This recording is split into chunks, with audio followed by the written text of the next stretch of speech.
the best open source image generator has literally been hiding under our nose this entire time. So a couple days ago, the open source community found out that video models actually can be used as image models. So people have been going crazy over Wan and its ability to generate really, really good images with really, really low steps, as well as LoRa support, which is really awesome. Negative prompt is supported as well. And overall, the workflow also is super simple. It's not complicated at all, and you can generate natively in 1920 by 1080, which is really insane. And all of this is running on 8 gigabytes of VRAM. So to get started, first and foremost, you're going to be able to find this workflow on our Patreon. You can also find pretty much this exact same workflow around the internet from different creators talking about this. I mean, I've kind of implemented my own few things. For example, a lot of people tend to just have you put in your width and height manually, but I don't like doing that, so I have an aspect ratio selector for you guys here that automatically kind of multiplies the values to try and give you the best size image. So for example, this one came out to 1360 by 768, and obviously we can see the result is pretty good, but you can even go higher than this. So again, you can find this workflow on our Patreon. In terms of models, we're actually running some pretty high level models for 8 gigabytes of VRAM. We're running the text to video Wan 2.1 14B at Q6. So a pretty high model in terms of weight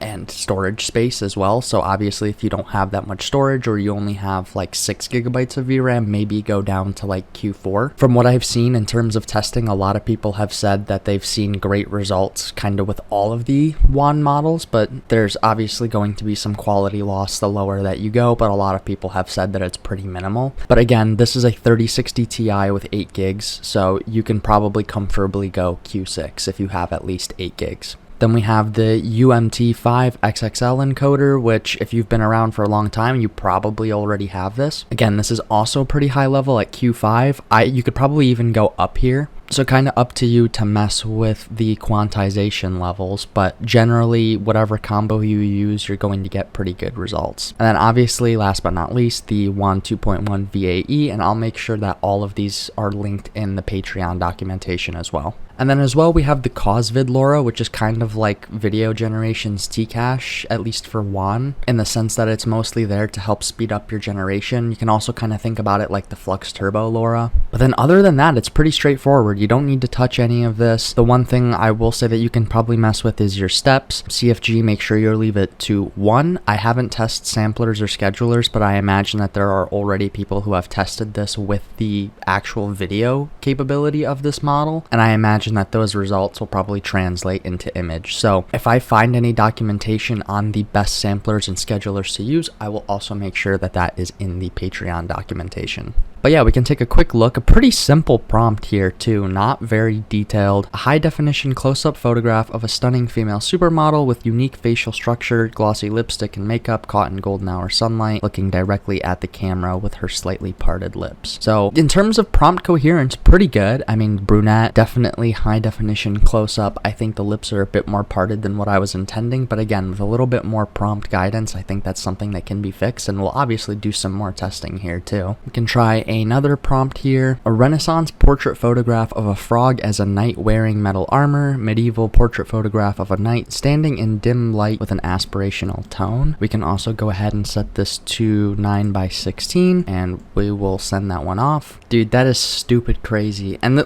look at this too. Coming out at 11/52/2016 natively. That is absurd. And the detail, like little weirdness here, but again, I feel like this is somewhat coherent. Like it kind of makes sense. This is obviously kind of like the underlining to the metal armor that's just kind of popping up. So this kind of makes sense, especially with his like kind of flap folded over this. It's a little jarring, but it's not that weird. I mean, I'm not really seeing anything else kind of out of place. This belt looks pretty good. A little bit of weirdness here with the hands. 4 fingers, which again, it's a frog. So like, I'm kind of okay with it being 4 fingers. I'm not sure how many whatever they have, but no, this is insane. And then subtle plug, the result is even better when we take a look at the upscaled version from our platform that we're working on. For those of you who are kind of new to the channel, we've talked a lot about skin refinement workflows workflows, upscaling workflows, and have released a lot of them on Patreon, but have also had our users run into issues. So we've built this platform to kind of try and standardize that process, make things a little bit easier, a little bit quicker. For example, in this particular instance, we're upscaling by 2. So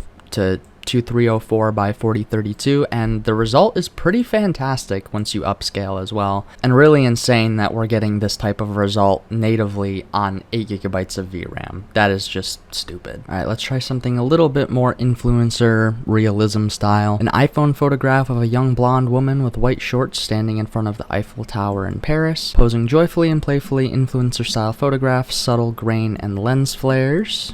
Now, when we take a look at the image, I have mixed feelings. Definitely solid. The Eiffel Tower looks fantastic. The field around the Eiffel Tower is accurate. They do have the strip, right? She got the white shorts on. The pose is playful. It kind of got the lens flares because this image is pretty glossy, but overall the coherence is pretty bad. Like, if we zoom in, I mean, we can kind of see details. It's just some very interesting like hallucination happening here. Like, this boat is pretty close, same with this one. Like, everything is almost right. So this is something that could probably be fixed with going up to like a full model or a full text encoder, which is something that we will eventually have when we push this to our platform. So you will be able to run this on our platform when it launches, and we will obviously be updating the Patreon members on the timeline for that. So if you're interested, make sure that you are a member of our Patreon. Perhaps also messing with the schedulers and samplers could have made a difference here, but overall I think this is promising. I think this definitely shows that with some more fine tuning we can get really good results like this, but overall I think this also goes to show that up closer results tend to be better. So let's give that a shot. For this next one, a Pinterest style selfie photograph of a young woman in her bedroom wearing a blue dress with subtle pink florals, upper body photograph, ambient golden hour lighting, and we can see the result here. Again, not bad, pretty good. Definitely got the blue dress with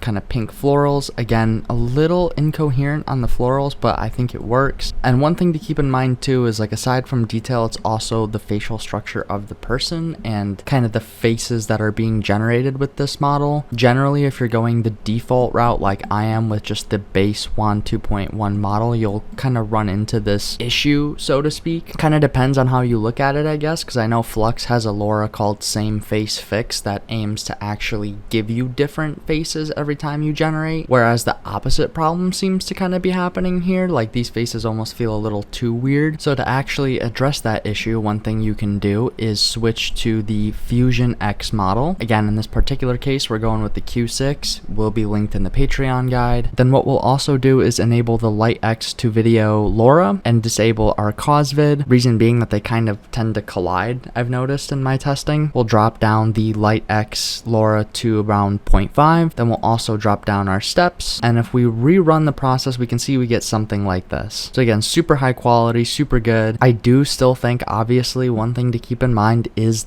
the plastic skin, right? So that's still a problem you're going to have, it looks like, unfortunately. Again, maybe different settings with your sampler and scheduler would give different results, I'm not sure. So again, to fix that, we'll go over to our platform and use a new skin refiner that you guys actually have not seen yet, that will only be released inside of our platform, but we do have, I think, like 2 or 3 other skin refiner workflows on our Patreon, so there's definitely options to fix this locally without paying a dime. So if you guys are interested in that, make sure you go check out our Patreon page. As we can see, this only took a couple seconds, and if we go ahead and compare, we can see a pretty huge difference, especially like on the eyebrows. Overall, just more realistic. Same with the arms, little arm hair added there. So if we take a look at this up close, we can see the skin is definitely fixed. I mean, still some of that weirdness appearing, but we got some little stubble on the chin there. This one also does have a prompt, so that's why her skin's looking a little bit glossy, because it is still meant to be like clean and clear. Overall, this is a pretty fantastic win for the open source community. Even if we still have this kind of plastic skin problem, the fact that we can generate